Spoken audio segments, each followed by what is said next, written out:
ಖಾಸಗಿ ಹೋಟೆಲ್ನಲ್ಲಿ ಬೆಂಬಲಿಗರ ಸಭೆ ವಿಚಾರಕ್ಕೆ ಸಂಬಂಧಪಟ್ಟಂತೆ ಮಾತನಾಡಿಸಿದ್ರೆ ನಾವು ಯಾವ ಶಕ್ತಿ ಪ್ರದರ್ಶನವನ್ನು ಮಾಡಿಲ್ಲ. ಆಪ್ತರ ಸಭೆ ಬಗ್ಗೆ ಡಿಸಿಎಂ ಡಿಕೆ ಶಿವಕುಮಾರ್ ಸ್ಪಷ್ಟನೆ ಕೊಟ್ಟಿದ್ದಾರೆ. ರೆಸ್ಟ್ ಮಾಡಲು ಕೆಲವರು ಫಾರಿನ್ ಹೋಗ್ತಾರೆ, ಕೆಲವರು ದೆಹಲಿ ಹೋಗ್ತಾರೆ. ನಿನ್ನೆ ಸಭೆಗೂ ನನಗೂ ಸಂಬಂಧ ಇಲ್ಲ. ಕೆಲವರು ಅನೇಕ ಆಸೆ ಕನಸುಗಳನ್ನು ಇಟ್ಕೊಂಡಿರ್ತಾರೆ.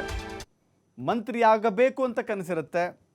ಮೊದಲ ಬಾರಿ ಶಾಸಕರಾದ ಪರವಾಗಿ ಡಿ ಕೆ ಶಿವಕುಮಾರ್ ಬ್ಯಾಟಿಂಗ್ ಮಾಡಿದ್ದಾರೆ. ಜೊತೆಗೆ ಸಿಎಂ ಆಪ್ತರ ವಿದೇಶ ಪ್ರವಾಸಕ್ಕೂ ಕೂಡ ಡಿ ಕೆ ಶಿ ಕಿಡಿಕಾರಿದ್ದಾರೆ. ಯಾರು ಯಾವ ಶಕ್ತಿ ಪ್ರದರ್ಶನ ಇಲ್ಲ. ಕೆಲವರು ರೆಸ್ಟ್ ತಗೊಳಕ್ಕೆ, ಎಜುಕೇಷನ್ ಮಾಡಲಿಕ್ಕೆ ಫಾರಿನ್ ಹೋಗ್ತಾರೆ, ಕೆಲವರು ಊಟ ಮಾಡ್ತಾರೆ, ಕೆಲವರು ಡೆಲ್ಲಿಗೆ ಹೋಗ್ತಾರೆ, ಕೆಲವರು ಎಲ್ಲೆಲ್ಲೋ ಹೋಗ್ತಾರೆ. ಅವರವರ ಪರ್ಸನಲ್ ಇಶ್ಯೂಸು ಪಕ್ಷದ ಇದಕ್ಕೂ ಏನು ಸಂಬಂಧ ಇಲ್ಲ. ಅವರೇ ಸ್ಟೇಟ್ಮೆಂಟ್ ಕೊಟ್ಟಿದ್ದಾರಾ? ಏನು ಮಾತಾಡಿದ್ದಾರೆ? ಡಿಸಿಎಂ ಅವ್ರಿಗೂ ಸಿಎಂ ಆಗಬೇಕು ಅನ್ನುವಂಥ ಮಾತುಗಳನ್ನ ನೆನ್ನೆ ಹೇಳಿದ್ದಾರೆ. ಬಾಲಕೃಷ್ಣ ಅವರು ಹೇಳಿದ್ದಾರೆ, ಜೊತೆಗೆ ಸಿ ಪಿ ಯೋಗೇಶ್ವರ್ ಅವರು ಮಾತಾಡಿದ್ದಾರೆ. ಕೆಲವರೆಲ್ಲ ಏನೋ ಆಸೆ ಇಟ್ಕೊಂಡಿರ್ತಾರೆ. ಏನು ಮಾಡ್ತೀರಿ, ಎಲ್ಲ ಹೊಸಬ್ರಲ್ವಾ, ಮಂತ್ರಿಗಳಾಗಬೇಕು ಅಂತ ಆಸೆ ಇರ್ತದೆ. ಅಲ್ಲಪ್ಪ ನೋಡಯ್ಯ, ಮಂತ್ರಿ ಆಗಬೇಕು. ನಾವೆಲ್ಲ ಓಲ್ಡ್ ಆಗೋದು. ನಾನು, ಪರಮೇಶ್ವರು, ಎಚ್ ಕೆ ಪಾಟೀಲು, ನಾವೆಲ್ಲ ಭಾಳ ಚಿಕ್ಕ ವಯಸ್ಸಲ್ಲೇ ಮಂತ್ರಿ ಆದವರು. ಮಾದೇವಪ್ಪನವರು, ಸಿದ್ದರಾಮಯ್ಯನವರೆಲ್ಲ. ಸೊ ಎಲ್ಲ ಹೊಸಬ್ರು ಆಸೆ ಪಡ್ತಾರೆ. ನೀವು ಮಾತ್ರ ಆಗೋದ್ರಿ ಮಂತ್ರಿ ಆಗ, ನಮ್ಮನ್ನು ಮಂತ್ರಿ ಮಾಡಿಸಿ ಅಂತ ಹೇಳ್ತಾರೆ. ಸೊ ನೋಡೋಣ, ದೆಹಲಿಯವ್ರಿಗೆ ಈ ವಿಚಾರನ ಗಮನ. ಮಾಗಡಿ ಬಾಲಕೃಷ್ಣ ಅವರ ಜನ್ಮದಿನ ಇತ್ತು, ಹೀಗಾಗಿ ನಾವು ಒಟ್ಟಿಗೆ ಸೇರಿದ್ವಿ. ಸಡನ್ ಆಗಿ ಫಿಕ್ಸ್ ಆಯಿತು ಅಂತ ಬೆಂಗಳೂರಿನವರು ಮಾತ್ರ ಸೇರಿದ್ವಿ, ಬೆಂಗಳೂರು ಸುತ್ತಮುತ್ತಲಿನವರು ಮಾತ್ರ ಸೇರಿದ್ವಿ. ಕೆಲ ವಿಚಾರಗಳ ಬಗ್ಗೆ ಚರ್ಚೆಯನ್ನು ಕೂಡ ಮಾಡಿದ್ದೇವೆ, ಸ್ಪಷ್ಟನೆ ತೆಗೆದುಕೊಂಡಿದ್ದೇವೆ. ಮತ್ತೆ ಎಲ್ಲರೂ ಸೇರಿ ಚರ್ಚಿಸಿ ಹೈಕಮಾಂಡ್ ಭೇಟಿ ಆಗ್ತೀವಿ. ಡಿನ್ನರ್ ಮೀಟಿಂಗ್ ಬಗ್ಗೆ ಶಾಸಕ ಕದಲೂರು ಉದಯ್ ಹೇಳಿಕೆ ಕೊಟ್ಟಿದ್ದಾರೆ. ಡಿ ಕೆ ಶಿ ಮೊದಲ ಬಾರಿ ಬಂಗಾರಪ್ಪ ಸರ್ಕಾರದಲ್ಲಿ ಮಂತ್ರಿ ಆಗಿದ್ದರು. ಪ್ರಿಯಾಂಕ್ ಖರ್ಗೆ ಕೂಡ ಮೊದಲ ಬಾರಿ ಆಯ್ಕೆಯಾದಾಗ ಮಂತ್ರಿ ಆದರು. ಅನುಭವ ಇಲ್ಲದವರು ಕೂಡ ಮಂತ್ರಿ ಆಗಿದ್ದಾರೆ. ಹೀಗಾಗಿ ಮೊದಲ ಬಾರಿ ಗೆದ್ದವರು ಮಂತ್ರಿ ಆಗಬೇಕು. ಹೈಕಮಾಂಡ್ ಏನು ತೀರ್ಮಾನ ಮಾಡುತ್ತೋ ನೋಡೋಣ ಅಂಥೇಳಿ ಕದಲೂರು ಉದಯ್ ಹೇಳಿದ್ದಾರೆ.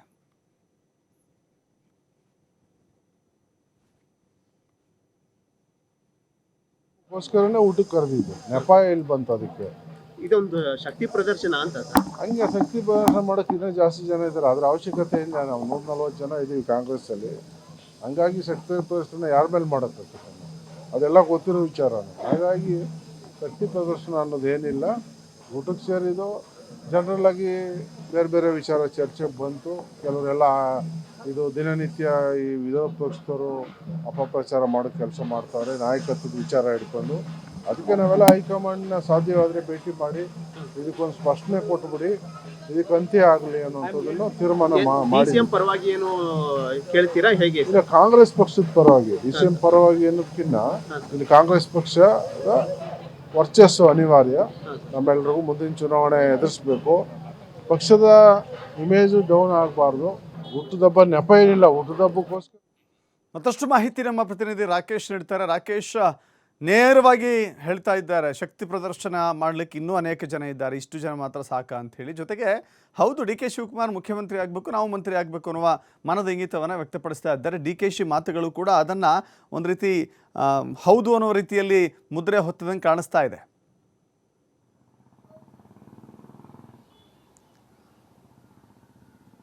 ಹೌದು ದಶರಥ್, ಕಾಂಗ್ರೆಸ್ನಲ್ಲಿ ಮುಖ್ಯಮಂತ್ರಿಯ ಕುರ್ಚಿ ಮತ್ತು ಅಧಿಕಾರ ಹಸ್ತಾಂತರದ ವಿಚಾರದಲ್ಲಿನ ಬದಲಾವಣೆಯ ಮಾತುಗಳು ಈಗ ಶಾಸಕರ ಪ್ರತಿಷ್ಠೆಯ ಮತ್ತು ಸಂಖ್ಯಾಬಲದ ಲೆಕ್ಕಾಚಾರವನ್ನು ನಿರ್ಧರಿಸುವಂತಹ ಸನ್ನಿವೇಶವನ್ನು ನಿರ್ಮಾಣ ಮಾಡ್ತಾ ಇದೆ. ಈಗಾಗಲೇ ಡಿಸಿಎಂ ಡಿಕೆ ಶಿ ಬಣದಲ್ಲಿ ಗುರುತಿಸಿಕೊಂಡಿದ್ದಾರೆ ಎಂದು ಹೇಳಲಾಗ್ತಿರುವಂತಹ ಸುಮಾರು 15ಕ್ಕೂ ಹೆಚ್ಚು ಜನ ಶಾಸಕರು ನಿನ್ನೆ ದಿನ ಹುಟ್ಟುಹಬ್ಬದ ನೆಪದಲ್ಲಿ ಒಂದು ಕಡೆ ಸಭೆ ಸೇರಿ ಚರ್ಚೆಯನ್ನು ಕೂಡ ಮಾಡಿಕೊಂಡಿದ್ದಾರೆ. ಅದರಲ್ಲಿ ಬಹುಪಾಲು ಮಂದಿ ಮೊದಲ ಬಾರಿಗೆ ಶಾಸಕರಾಗಿದ್ದಾರೆ ಇದ್ದವರು ಅನ್ನೋದು ಗಮನಾರ್ಹ. ಇವರೆಲ್ಲರೂ ಕೂತು ಮೊದಲ ಬಾರಿಗೆ ಶಾಸಕರಾದವರಿಗೆ ಮಂತ್ರಿ ಪದವಿಯನ್ನು ಕೊಡಬೇಕು ಅನ್ನುವಂಥ ಒತ್ತಡವನ್ನು ಸರ್ಕಾರದ ಮೇಲೆ ಮುಖ್ಯಮಂತ್ರಿಗಳ ಮೇಲೆ ತರಬೇಕು ಅನ್ನುವಂಥ ನಿರ್ಧಾರವನ್ನು ಮಾಡಿಕೊಂಡಿದ್ದಾರೆ. ಈ ಹಿಂದಿನ ಕೆಲವು ಸರ್ಕಾರಗಳಲ್ಲಿ ಮೊದಲ ಬಾರಿಗೆ ಮುಖ್ಯಮಂತ್ರಿ ಅಂದರೆ ಶಾಸಕರಾಗಿದ್ದವರಿಗೆ ಸಚಿವರ ಅವಕಾಶವನ್ನು ಕೊಡಲಾಗಿದೆ. ಅಂತಹ ನಿದರ್ಶನಗಳಿರುವಾಗ ನಮ್ಮ ಆಯ್ಕೆ ಸಂದರ್ಭದಲ್ಲಿ ಹೊಸಬರಿಗೆ ಅವಕಾಶ ಕೊಡುವುದು ಬೇಡ ಅನ್ನುವಂಥದ್ದು ಯಾಕೆ ನಿರ್ಣಯವನ್ನು ತೆಗೆದುಕೊಳ್ಳಲಾಗಿತ್ತು ಅದನ್ನು ಪ್ರಶ್ನೆ ಮಾಡಬೇಕು. ಇದು ಕೇವಲ ಮುಖ್ಯಮಂತ್ರಿಗಳ ವಿವೇಚನ ಅಧಿಕಾರ ಅಲ್ಲದಿದ್ದರೂ ಕೂಡ ಹೈಕಮಾಂಡ್ ಮಧ್ಯಪ್ರವೇಶ ಮಾಡಿ ಇದನ್ನು ಸರಿಪಡಿಸಬಹುದು ಅನ್ನುವಂತಹ ಅಭಿಲಾಷೆಯನ್ನು ವ್ಯಕ್ತಪಡಿಸಿದ್ದಾರೆ. ಹುಟ್ಟುಹಬ್ಬದ ನೆಪದಲ್ಲಿ ಸೇರಿದಂತಹ ಬಹುತೇಕರು ಈ ವಿಚಾರವನ್ನು ಪ್ರಸ್ತಾಪ ಮಾಡೋದರ ಜೊತೆಗೆ ಒಂದು ವೇಳೆ ಬದಲಾವಣೆಗೆ ಕಾಂಗ್ರೆಸ್ ಪಕ್ಷಕ್ಕೆ ಹೊಸತನ ತರಬೇಕು ಅನ್ನೋದಾದರೆ, ಅದು ಸಾಧ್ಯ ಆಗಬೇಕು ಅನ್ನೋದಾದರೆ ಡಿ.ಕೆ. ಶಿವಕುಮಾರ್ ಅವರನ್ನು ಮುಖ್ಯಮಂತ್ರಿಗಳನ್ನಾಗಿ ಮಾಡಬೇಕು ಅನ್ನುವಂತಹ ಒತ್ತಾಯವನ್ನು ಕೂಡ ಮಾಡೋದಕ್ಕೆ ಯೋಚನೆಯನ್ನು ಮಾಡ್ತಿದ್ದಾರೆ. ಈ ಹಿನ್ನೆಲೆಯಲ್ಲಿ ಸೇರಿದಂಥ ಎಲ್ಲರೂ ಕೂಡ ಅತಿ ಶೀಘ್ರದಲ್ಲಿ ಬಜೆಟ್ ಅಧಿವೇಶನದ ಬಳಿಕ ಅಥವಾ ಅದಕ್ಕೂ ಮೊದಲೇ ಸಾಧ್ಯವಾದಲ್ಲಿ ದೆಹಲಿಗೆ ತೆರಳಿ ಹೈಕಮಾಂಡ್ ನಾಯಕರನ್ನ ಭೇಟಿಯಾಗಿ ತಮ್ಮ ಮನವಿಯನ್ನು ಸಲ್ಲಿಸುವ ಯೋಚನೆಯನ್ನು ಮಾಡಿಕೊಂಡಿದ್ದಾರೆ. ಆದರೆ ಡಿ.ಕೆ. ಶಿವಕುಮಾರ್ ಅವರು ಎಲ್ಲೂ ಕೂಡ ತಮ್ಮ ಈ ಪರ ನಡೆಸಿರುವಂತಹ ಮಾತುಕತೆಯನ್ನಾಗಲಿ ಅಥವಾ ಅವರ ಒತ್ತಾಯವನ್ನಾಗಲಿ ಒಪ್ಪಿಕೊಳ್ಳುವುದಕ್ಕೆ ಸಿದ್ಧ ಇಲ್ಲ. ಅವರು ಅದನ್ನು ನಿರಾಕರಣೆ ಮಾಡ್ತಾ ವಿಚಾರಕ್ಕೆ ಸಂಬಂಧಪಟ್ಟ ಹಾಗೆ ತಮ್ಮ ಮಾಹಿತಿಯನ್ನು ಹೇಳ್ಕೊಂಡಿದ್ದಾರೆ. ಸದ್ಯಕ್ಕೆ ನಾನು ಯಾರನ್ನೂ ಕೂಡ ಯಾವುದೇ ವಿಚಾರದಲ್ಲಿ ನನ್ನ ಪರ ನಿಲ್ಲಿ ಅನ್ನೋದನ್ನು ಕೇಳಿಕೊಳ್ಳೋದಿಲ್ಲ. ನಿಮ್ಮ ಸಮಸ್ಯೆ ಮತ್ತು ವಿಚಾರಗಳಿದ್ದರೆ ನೀವು ದೆಹಲಿಗೆ ಹೋಗಿ ಅದನ್ನು ಪರಿಹಾರ ಮಾಡಿಕೊಂಡು ಬನ್ನಿ. ನಿಮಗೆ ಮಂತ್ರಿ ಆಗಬೇಕು ಅಥವಾ ಅಧ್ಯಕ್ಷ ಸ್ಥಾನ ಬೇಕು ಅನ್ನೋದಾದರೆ ನೀವು ಅಲ್ಲಿ ಅದನ್ನು ಪ್ರೆಸೆಂಟ್ ಮಾಡಿ, ಅದಾದ ಬಳಿಕ ಏನಾದರೂ ಇದ್ದರೆ ಅದನ್ನು ನಾವು ಕೂತು ಮಾತನಾಡೋಣ ಅಂತ. ಅಂದರೆ ಇಲ್ಲಿ DCM ಅವರು ನೇರವಾಗಿ ಎಲ್ಲೂ ಕೂಡ ಈ ವಿಚಾರವನ್ನು ಒಪ್ಪಿಕೊಳ್ಳದಿದ್ದರೂ ಕೂಡ ಪರೋಕ್ಷವಾಗಿ ಶಾಸಕರ ಬೇಡಿಕೆಯನ್ನು ಪಕ್ಷದ ಅಧ್ಯಕ್ಷರಾಗಿ ಪುಷ್ಟೀಕರಣ ಮಾಡುವ ಮುಖಾಂತರ ಅವರ ಬೆಂಬಲಕ್ಕೆ ನಿಲ್ತಿದ್ದಾರೆ. ಅಲ್ಲಿಂದ ನೇರವಾಗಿ ತಮ್ಮ ಪರವಾಗಿ ನಿಂತವರಿಗೆ ಆ ಹಿನ್ನೆಲೆಯಿಂದ ಸಪೋರ್ಟನ್ನು ಕೊಡುವಂಥ ಕೆಲಸವನ್ನು ಕೂಡ ಮಾಡ್ತಿದ್ದಾರೆ. ಹೀಗೆ ಇದು ಪ್ರತಿ ಹಂತದಲ್ಲಿ ಮುಂದುವರಿತಾ ಹೋದರೆ ಪಕ್ಷದಲ್ಲಿ ಸಂಖ್ಯಾಬಲವಾದ ಲೆಕ್ಕಾಚಾರವನ್ನು ಸೃಷ್ಟಿಸುವಂಥ ಸನ್ನಿವೇಶ ನಿರ್ಮಾಣವಾಗ್ಬೋದು. ಆ ಸನ್ನಿವೇಶ ಬಜೆಟ್ನ ಬಳಿಕ ಸೃಷ್ಟಿಯಾದರೂ ಅಚ್ಚರಿ ಇಲ್ಲ ಅನ್ನುವಂಥ ಮಾತು ಕೇಳಿಬರ್ತಾ ಇದೆ. ಒಟ್ಟಿನಲ್ಲಿ ಕಾಂಗ್ರೆಸ್ನ ಈ ಬಣರಾಜಕಾರಣ ಮತ್ತು ಅಧಿಕಾರ ಹಸ್ತಾಂತರದ ಫೈಟು ದಿನದಿಂದ ದಿನಕ್ಕೆ ಬೆಳವಣಿಗೆ ಹೊಂದ್ತಾ ಇದೆ. ಮುಂದಿನ ದಿನಗಳಲ್ಲಿ ಇನ್ನಷ್ಟು ತೀವ್ರ ಸ್ವರೂಪವನ್ನು ಪಡೆದುಕೊಂಡು ಹೈಕಮಾಂಡ್ ಮಧ್ಯಪ್ರವೇಶ ಆಗದ ಹೊರತು ಮತ್ತೆ ಅತಿ ದೊಡ್ಡ ಸಮಸ್ಯೆಯನ್ನು ಸೃಷ್ಟಿಸುವಂಥ ಸಾಧ್ಯತೆಗಳು ಕೂಡ ಇದೆ. Dasharath. Yes, thank you Rakesh ನಿಮ್ಮೆಲ್ಲ ಮಾಹಿತಿಗೆ.